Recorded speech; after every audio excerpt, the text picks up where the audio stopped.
एक बार चेक कर ले, कई बार बेध्यानी हो जाती है।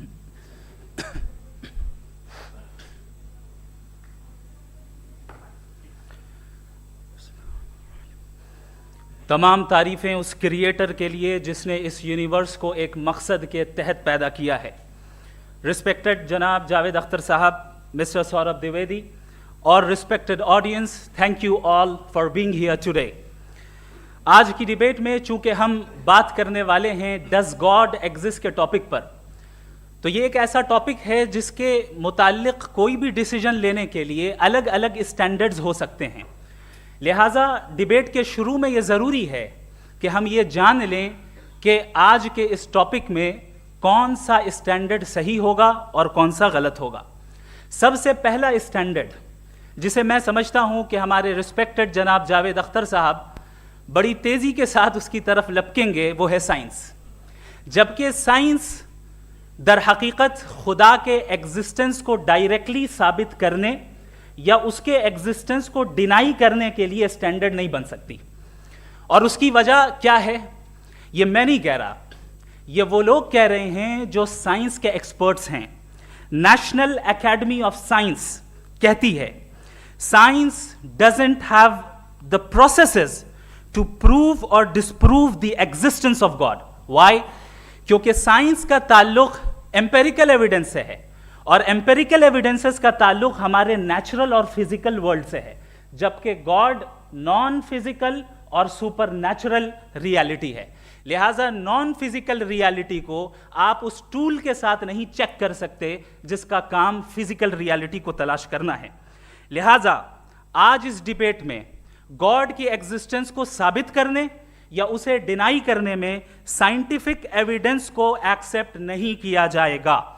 दूसरा स्टैंडर्ड हो सकता है रेविलेशन, कि रेविलेशन के जरिए हम ये साबित करें कि गॉड एग्जिस्ट करता है या नहीं। लेकिन ये स्टैंडर्ड भी आज इररेलेवेंट है। क्यों?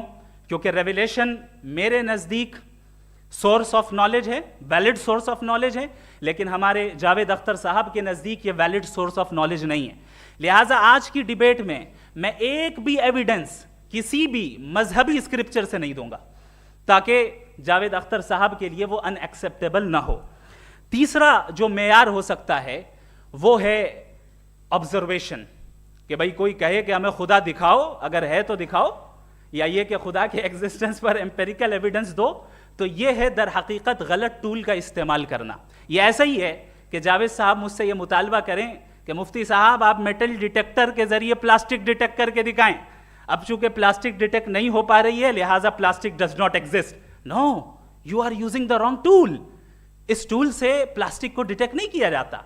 लिहाजा मैं समझता हूं कि गॉड के एग्जिस्टेंस पर एम्पेरिकल एविडेंस का मुतालबा करना एक बचकाना मुतालबा है और हमारे रिस्पेक्टेड जनाब जावेद अख्तर साहब इस स्टेज से अब बहुत आगे निकल चुके हैं। अब बचता है एक ही स्टैंडर्ड, और वो स्टैंडर्ड है अक्ल, लॉजिक, रीजनिंग। और यही वो स्टैंडर्ड है जिसके तहत गॉड की एग्जिस्टेंस को साबित किया जाएगा या गॉड की एग्जिस्टेंस को डिनाई किया जाएगा। लेकिन चूंकि ये बहुत इंपॉर्टेंट और सेंसिटिव टॉपिक है, इसलिए लॉजिकल आर्ग्यूमेंट भी ऐसा होना चाहिए जो डेफिनेटिव हो, इनडेफिनेटिव ना हो, जो 2 और 2 4 की तरह बिल्कुल वाजे हो, जिसे लॉजिकली रिजेक्ट करना पॉसिबल नहीं हो। फॉर एग्जाम्पल हम कहें हमारे रिस्पेक्टेड मिस्टर सौरभ साहब, ये एक इंसान है और तमाम इंसान कॉन्शियस बीइंग है। लिहाजा नतीजा क्या निकला, हमारे सौरभ साहब भी कॉन्शियस बीइंग है। क्या ये इनडेफिनेट आर्ग्यूमेंट है या डेफिनेट आर्ग्यूमेंट है? ये डेफिनेट आर्ग्यूमेंट है। ये 2 और 2 की तरह वाजे है, इसमें किसी तरह जो है लॉजिकली इसको रिजेक्ट नहीं किया जा सकता। तो अगर आज हमारे जावेद अख्तर साहब ऐसी कोई अकली दलील और लॉजिकल एविडेंस दें खुदा के ना होने पर जो डेफिनेट भी हो, तो मैं ये ऐलान करता हूं कि यकीनन मैं उस एविडेंस को कबूल करूंगा और उस पर गौर करूंगा। लेकिन साथ में ये भी ऐलान कर देता हूं प्रेडिक्शन के तौर पर कि ऐसा कोई डेफिनेट आर्ग्यूमेंट कोई नहीं पेश कर सकता। दलील हम देंगे और डेफिनेटिव दलील देंगे, लॉजिकल दलील देंगे, ऐसी दलील देंगे जो एंटायर एथिस्टिक वर्ल्ड उसे रेफ्यूट नहीं कर सकती। चलें اب ہم ایک ایگزامپل سوچتے ہیں, ایک سینیریو, سمپل سینیریو, تمام آڈینس سے گزارش ہے, ہم اور آپ ایک آئسولیٹڈ آئیلینڈ پر ہیں, ایسا آئیلینڈ جہاں پہ ہم سے پہلے کوئی کبھی نہیں گیا. چلتے چلتے آپ کے سامنے اچانک آپ نے دیکھا ایک پنک کلر کی بال پڑی ہوئی ہے. سب سے پہلا سوال آپ کے ذہن میں کیا آئے گا کہ یہ بال یہاں کیوں آئی, کیسے آئی, یہ پنک کلر کی ہی کیوں ہے, کوئی اور کلر بھی ہو سکتا تھا, یہ اسی شیپ میں کیوں ہے, کوئی اور شیپ بھی ہو سکتا تھا. نیچرلی آپ اس طرف پہنچیں گے کہ کوئی نہ کوئی ہے جس نے ان اسپیسیفک پراپرٹیز کے ساتھ اس بال کو بنایا ہے اور یہاں پہ رکھا ہے. چونکہ آپ جانتے ہیں کہ یہ جو بال ہے اس کا ایگزسٹ کرنا ضروری نہیں ہے, یہ ایگزسٹ کر بھی سکتی تھی, نہیں بھی کر سکتی تھی, اور ایگزسٹ کرنا ہی تھا تو کسی اور فارم میں کرتی, کسی اور کلر میں کرتی. اب آپ اس بال کو ایکسپینڈ کرتے چلے جائیں, ایکسپینڈ کرتے چلے جائیں, ایکسپینڈ کرتے چلے جائیں, یہاں تک کہ یہ بال یونیورس کے سائز کی ہو جائے. بتائیے کہ کیا سائز کے بڑھ جانے سے سوال بدل جائے گا؟ ہرگز نہیں بدلے گا. ابھی بھی سوال رہے گا یہ یونیورس کہاں سے آیا, ان اسپیسیفک پراپرٹیز کے ساتھ کہاں سے آیا, کیوں آیا, کس نے بنایا. یہ سوال اس وقت بھی ویلڈ رہے گا. لیکن یہ سوال اگر ہم جناب جاوید اختر صاحب سے کریں تو چونکہ ان کا ورلڈ ویو ایتھیسٹک ہے, اور صرف ان کا نہیں, مطلب جتنے بھی ایتھیسٹ ہیں اور ایتھیسٹک ورلڈ ویو کو رکھنے والے سے اگر آپ یہ سوال کریں کہ یہ یونیورس کہاں سے آیا, تو ان کا جواب یا تو آرگیومنٹ فرام اگنورنس ہوگا یا ڈوگمیٹک ہوگا. یا تو یہ کہیں گے کہ مجھے نہیں پتا کہ یہ کہاں سے آیا, لہٰذا گاڈ ڈز ناٹ ایگزسٹ, یہ آرگیومنٹ فرام اگنورنس ہے. یا یہ کہیں گے کہ یہ یونیورس خود بخود بن گیا, اس کا مطلب یہ ہے کہ اس بال کو بھی خود بخود بن جانا چاہیے, لیکن بال کے تعلق سے یہ ایکسپلینیشن ایکسیپٹ نہیں کی جائے گی کہ یہ خود بخود بن گئی, لیکن یونیورس کے تعلق سے کر دیا جائے گا. اسے ہم دوسرے الفاظ میں ڈوگما بھی کہہ سکتے ہیں. دوسری چیز, ہمارے جاوید اختر صاحب ضرور گاڈ آف گیپس کی مثال بھی ضرور دیں گے, اور مثال دیں گے کہ پہلے زمانے میں بجلیاں کڑکتی تھی تو لوگوں نے کسی ایک خدا کی طرف, اور بارش ہوتی تھی تو دوسرے خدا کی طرف منسوب کر دیا, ان کے پاس دلیل نہیں تھی. یہ ہمارا ورلڈ ویو ہے ہی نہیں, یہ ہمارا ورلڈ ویو ہے ہی نہیں, کیونکہ نیچرل فینومینا کے پروسیس کی انٹرپریٹیشن کو جان لینے سے یہ کہاں سے ثابت ہو گیا کہ گاڈ ایگزسٹ نہیں کرتا ہے. اس پر میں انشاءاللہ ابھی آگے بات کروں گا. آپ حضرات یہ بھی دیکھیں گے, اور میں یہ ایکسپیکٹ کرتا ہوں کہ ہمارے رسپیکٹڈ جناب جاوید اختر صاحب ضرور ایموشنل آرگیومنٹس بھی دیں گے, جو کہ ایک لاجیکل فیلیسی ہے جب بات آتی ہے ٹروتھ کو ڈیسائیڈ کرنے میں. کیوں؟ مثال کے طور پر وہ کہیں گے کہ اگر گاڈ ہے تو ایول کیوں ایگزسٹ کرتا ہے, جبکہ میں کہتا ہوں ایول کا ایگزسٹ کرنا گاڈ کے ایگزسٹ کرنے کی دلیل ہے, اس کے خلاف نہیں ہے. چونکہ اگر گاڈ ہے تو ہم سب اس کے سامنے اکاؤنٹیبل ہیں, اور اگر ہم اکاؤنٹیبل ہیں تو اکاؤنٹیبلٹی کے لیے ایول کا موجود ہونا ضروری ہے, اس کے بغیر ہم اکاؤنٹیبل نہیں ہو سکتے. اور اگر ہم اکاؤنٹیبل نہیں ہیں تو ہم جناب جاوید اختر صاحب سے پوچھیں گے کہ آپ بتائیں کہ پھر سفرنگ اس دنیا میں کیوں ہیں؟ اگر خدا نہیں ہے تو سفرنگ کیوں ہیں؟ اور ان لوگوں کے جذبے کا کیا جن کے اندر سفرنگ کے بعد انتقام لینے کا جذبہ پایا جاتا ہے اور وہ اس دنیا سے ایسے ہی چلے گئے, کیا ان کی ساری تکلیفیں بیکار چلی جائیں گی؟ اب آ جائیں اسی ایگزامپل کی طرف کہ بال, مجھ سے اگر کوئی پوچھے اس بال کو کس نے بنایا, اور یا اس ایکسپینڈڈ بال کو کس نے بنایا, میں کہوں گا کہ چونکہ یہ یونیورس اور اس یونیورس کی تمام چیزیں کانٹینجنٹ ہیں. کانٹینجنٹ ہونے کا مطلب یہ ہوتا ہے کہ جو اپنے ایگزسٹنس پہ کسی کے اوپر ڈیپینڈ کرتی ہو, تو ظاہر ہے یہ یونیورس کانٹینجنٹ ہے. اور اگر کوئی چیز کانٹینجنٹ نہیں ہے تو میں ریکویسٹ کروں گا کہ مجھے دکھا دیں کہ کون سی چیز یونیورس میں کانٹینجنٹ نہیں ہے, ہم بھی ذرا غور کر لیں اور ہم بھی دیکھ لیں.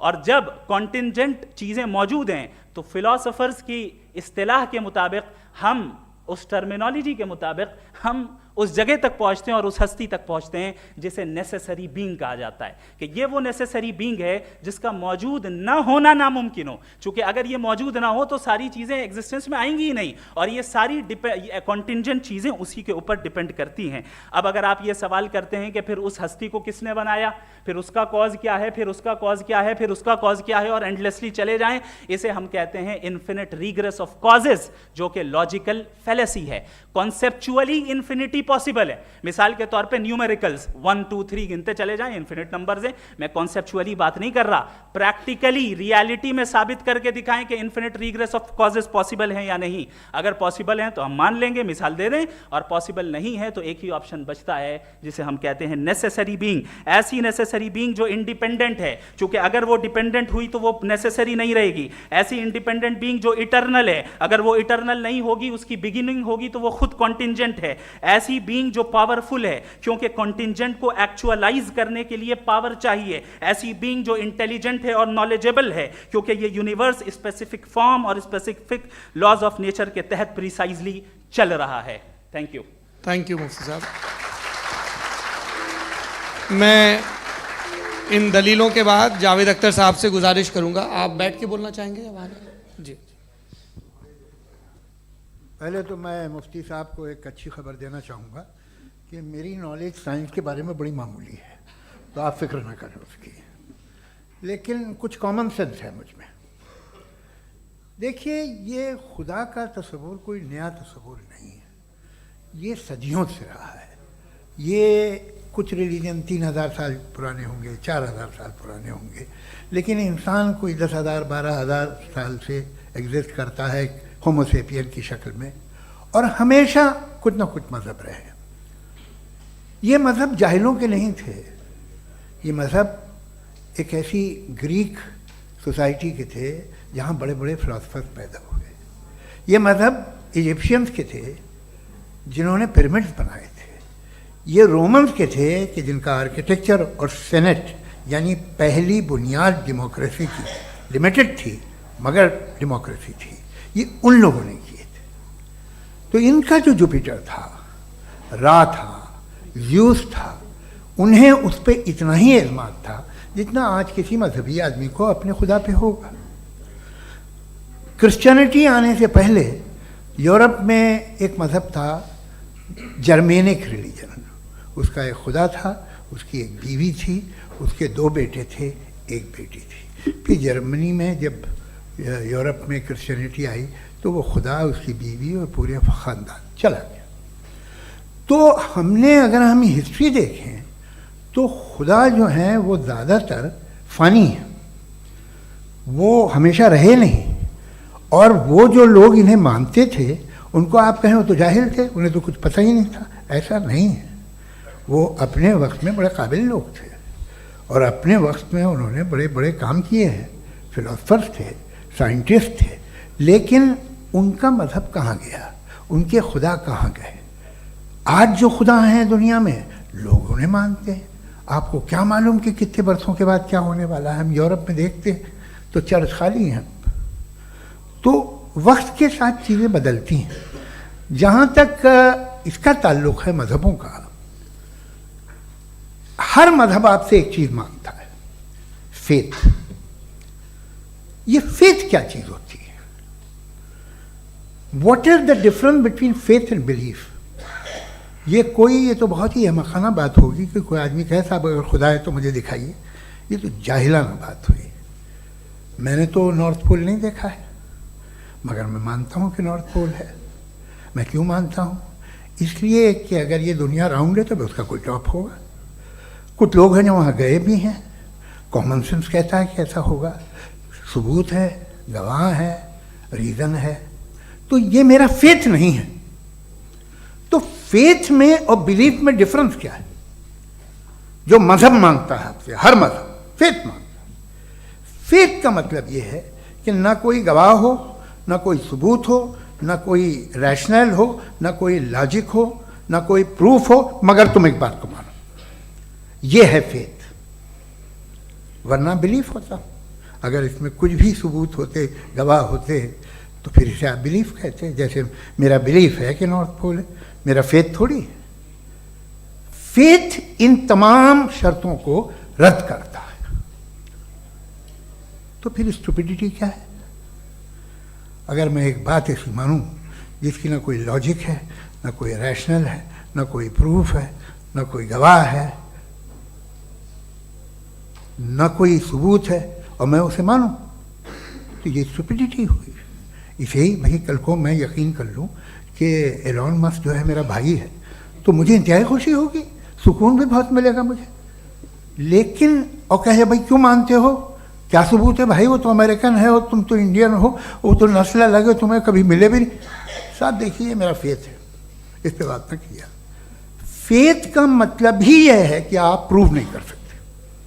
اگر آپ پروو کر سکتے ہو تو فیتھ کی ضرورت ہی نہیں, پھر تو آپ بات کریں گے, آپ کتنی بحث کر لیجیے. الٹیمیٹلی دنیا کا ہر مذہب فیتھ پہ ٹکا ہے, اور فیتھ کا مطلب ہے ایک ایسا یقین جس کا کوئی ثبوت, کوئی گواہ, کوئی ریشنل نہیں. اب آپ یہ کہیں, کیا آپ یہ کیوں کہہ رہے ہیں کہ صاحب یہ کائنات کس نے بنائی؟ کمال یہ ہے کہ آپ نے بتایا کہ ایک آئلینڈ پہ گئے اور ایک بال دیکھی. آپ نے یہ نہیں کہا کہ آئلینڈ کس نے بنایا, آپ کو صرف بال پہ حیرت ہوئی. ہم نے آئلینڈ پہ ہم نے حیرت نہیں کی, ہوتے ہیں آئلینڈ. اسی طرح یہ آئلینڈ ہے, ستارے, یہ گیلیکسیز, یہ سب آئلینڈ ہیں, خلا میں. ہم انہیں ٹیکن فار گرانٹیڈ لیتے ہیں, ہم پوچھتے نہیں کس نے بنائے. آپ نے جزیرے کے بارے میں بھی نہیں پوچھا ہے. میری پیدائش کیسے ہوئی؟ کیا میں پلانڈ پیدا ہوا تھا؟ I was planned to be born, یا ایک لکی اسپم تھا جو کسی ایک سے چپک گیا؟ میری پیدائش رینڈم. اور انصاف جسے آپ کہتے ہیں, انصاف کا تو نیچر سے کوئی واسطہ ہی نہیں ہے. جو آپ کہتے ہیں کہ ایک دن انصاف ملے گا, انصاف از اے ہیومن کانسیپٹ. نیچر میں کوئی انصاف نہیں. اگر شیر ہرن کو کھا جاتا ہے تو اسے کوئی سزا نہیں ملتی. اگر ایک آندھی آتی ہے اور ہرے بھرے پیڑوں کو اکھاڑ کے پھینک دیتی ہے تو آندھیوں کی جیل نہیں ہوتی ہے. نیچر میں انصاف نہیں, اس لیے وہ نیچر کو انصاف کی ضرورت بھی نہیں. نیچر تمام ایک ہے. اب ہم کہیں کہ صاحب یہ دیکھیے جو میں نے کھانا کھایا تھا, یہ میری آنکھوں نے یوں کر دیا اسے, تو اسے سزا ملنے نہیں. وہ سسٹم ہے, ایسے ہی چل رہا ہے. نیچر بغیر انصاف کے ہے. انصاف از اے ہیومن کانسیپٹ. تو جو آپ سے کہتا ہے کہ میں تمہیں انصاف دوں گا, وہ انسانی ذہن کی پیداوار ہے. یہ نیچرل ہے ہی نہیں, یہ آسمانی ہے ہی نہیں. نیچر کا تصور, انصاف کا تصور. بھائی آپ ساتھ ملتے ہیں, اب آپ لیفٹ ہینڈ ڈرائیو کرتے ہیں, یہ کیا ہے؟ تمام سچ, تمام نیکی, تمام شرافت لیفٹ ہینڈ ڈرائیو ہے. ورنہ کیا ہوگا, یا تو آپ کیوس کر دیں گے, آپ کا ایکسیڈنٹ ہو جائے گا, یا آپ کسی کو مار دیں گے, یا ٹریفک جام ہو جائے گا. جھوٹ, بے ایمانی, رشوت خوری, یہ تمام جو ہے driving on the wrong side ہے. اس کے اوپر کچھ نہیں. یہ تو ہم نے بنایا, جیسے ہم نے لیفٹ ہینڈ ڈرائیو بنائی ہے. یہ کانسیپٹ آف انصاف جو ہے یہ ہمارا ہے, اس کا نیچر سے کوئی واسطہ نہیں. شیر کھا جاتا ہے ہرن کو, اسے جیل ہوتی ہے کیا؟ کچھ بھی نہیں, ہے ہی نہیں. تو یہ جو دنیا کے ریلیجن پرومس کرتے ہیں آپ سے انصاف, اسی سے معلوم ہوتا ہے کہ یہ مین میڈ ہے. یہ تصور کہیں اور کا ہے ہی نہیں. جو نیچر ہے, کچھ لوگ کہتے ہیں نیچر ہی خدا ہے, تو نیچر میں تو انصاف نہیں کہیں. اور آپ وعدہ کر رہے ہیں کہ تمہیں مرنے کے بعد انصاف ملے گا. مجھے اگر ملے گا تو میں بہت خوش ہوں گا, لیکن میں یقین نہیں کر پاتا ہوں, اس لیے کہ میں فیتھ نہیں پیدا کر سکتا. The very fact that religions demand faith, اس کا مطلب ہے کہ ان کے پاس جسٹیفیکیشن نہیں ہے. اچھا صاحب, پھر ریلیجن اگر ماڈریشن میں ہے, کوئی سا بھی ریلیجن, وہ آپ میں کچھ خوبیاں بھی پیدا کرتا ہوگا. دیکھیے اس سے یہ فائدہ ہے, وہ فائدہ ہے. الکوہل جو ہے وہ زیادہ تر دواؤں میں یوز ہوتی ہے, اور ایک سروے کیا گیا تھا امریکہ میں کہ لانجیٹیوٹی کن لوگوں کی ہے. تو ایک طرف وہ لوگ تھے جو شراب پیتے ہی نہیں تھے, اور ایک طرف وہ تھے جو ایک بوتل شراب روز پیتے تھے. سب سے زیادہ لمبی عمر ان کی ہے جو 2 پیگ ناب کے شراب پیتے اور کھانا کھاتے ہیں. مگر ہم شراب کو برا سمجھتے ہیں, میں بھی برا سمجھتا ہوں. کیوں؟ ایسا ہوتا نہیں. کچھ چیزوں میں عادت ہوتی ہے کہ وہ بڑھتی ہیں. आज तक में एक आदमी दूध पीता है, आप 10 साल बाद भी मिलेंगे तो एक ही गिलास पीता होगा, ऐसा नहीं होता, सुबह से दूध पीता रहता है। मिल्कोहलिक मैंने नहीं देखे, अल्कोहलिक होते हैं। ये टेंडेंसी है मजहब की कि वो बढ़ता है, जैसे कैंसर बढ़ता है, जैसे शराब बढ़ती है। कुछ लोग होंगे जो उसे सही तरह से यूज़ करते, मुझे यकीन है कि हमारे मुफ्ती साहब भी उनमें से एक हैं, इनसे बहुत खुशी हुई मुझे इनसे मिलकर। लेकिन कितने लोग हैं कि आज आप देखते हैं दुनिया में जो तबाहियाँ हैं, इनमें कितना हाथ है उन लोगों का जो बिलीवर कहते था मजहब ये नहीं कहता, ना कहता होगा, मगर जब ये मजहब पीते हैं तो ऐसे बिहेव करते हैं। थोड़ा सा अगर हो तो शायद बहुत अच्छी बात, लेकिन शराब थोड़ी सी नहीं रहती, उसमें टेंडेंसी है पहले। थोड़ा सा अगर 2-3 कैंसर के सेल हो ना बॉडी में तो आदमी स्लिम रहेगा, लेकिन वो 2-3 सेल नहीं रहते, वो मल्टीप्लाई होते हैं। जावेद साहब टाइम पूरा हो गया। टाइम हो गया तो बस बात खत्म हो गई। अच्छा, मुझे कुछ और कहने को था भी नहीं। जी, मैं पहले जवाबी दौर के लिए इनवाइट कर रहा हूँ मुफ्ती साहब को। Your rebuttal round 1, you have 7 minutes.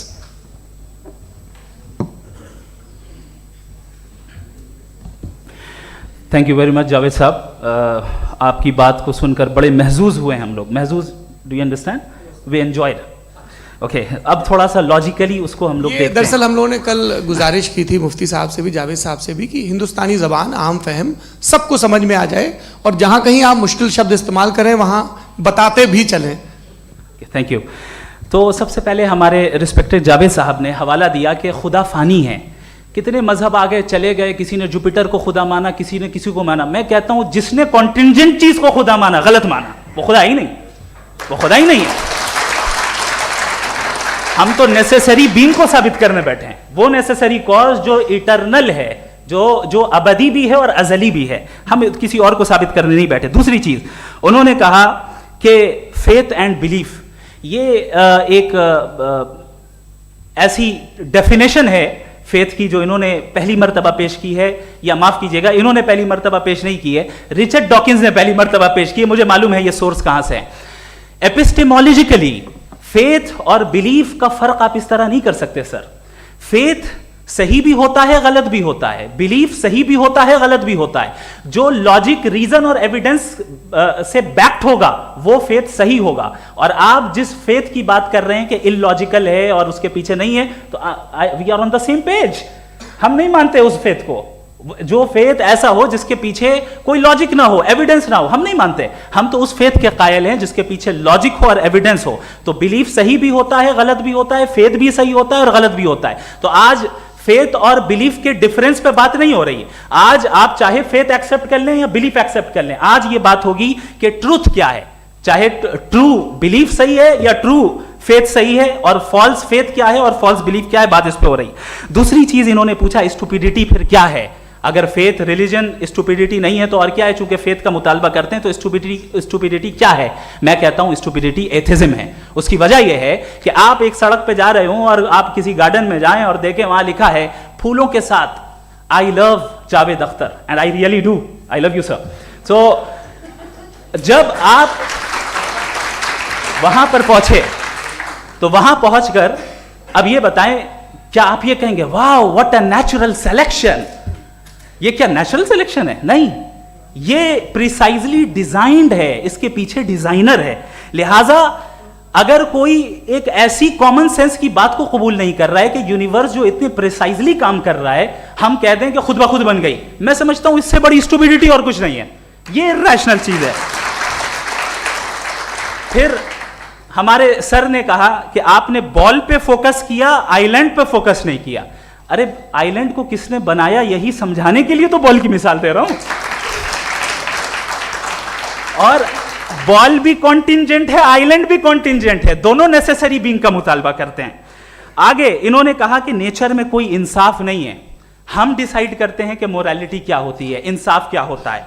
हम डिसाइड करते हैं, जैसे ड्राइविंग सीट में ट्रैफिक वाला, ये तो किसी खुदा ने नहीं कहा, ये है, इसे कहते हैं फॉल्स इक्विवेलेंस। ये एक लॉजिकल फेलेसी है।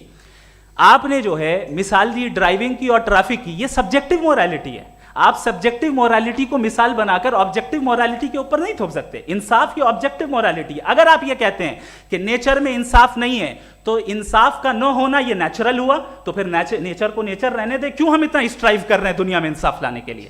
یہ تو illogical بات ہے, irrational بات ہے. اس لیے بہت سی چیزیں ایسی ہیں جو آبجیکٹیولی جو ہے ایول یا گڈ ہیں, اور بہت سی چیزیں ایسی ہیں جو سبجیکٹیولی ہیں. سبجیکٹیولی جو مورل ہوتا ہے یا امورل ہوتا ہے اس کو ہم سوشل کنسنسس سے یا پرسنل پریفرنس سے ڈیسائیڈ کرتے ہیں, لیکن جو آبجیکٹیو مورالٹی ہے جس میں انصاف آیا, جو انہوں نے بار بار ریپیٹ کیا, یہ آبجیکٹیو ہے, سبجیکٹیو نہیں ہے. اگر آپ کہتے ہیں یہ سبجیکٹیو ہے تو میرا سوال آپ سے یہ ہے, کیا سوشل کنسنسس کے ذریعے اگر ظلم کو صحیح قرار دے دیا جائے گا تو آپ ظلم کو جسٹیفائی کریں گے؟ دوسری چیز, انہوں نے یہ کہا کہ 2 پیک شراب پی لیں تو وہ اتنے پہ نہیں رہتا, بڑھ جاتا ہے. یہی معاملہ مذہب کے ساتھ ہے. 2 پیک آپ پی لیں بڑھے گا. تو یہ ایک ایسی مثال ہے, اس کو کہیں بھی فٹ کر لیں کہ آپ ایتھزم پہ جب فٹ کریں, جب آپ 2 پیک ایتھزم کا لیں گے نا تو وہ بڑھ بڑھ کے نارتھ کوریا بنے گا. Thank you.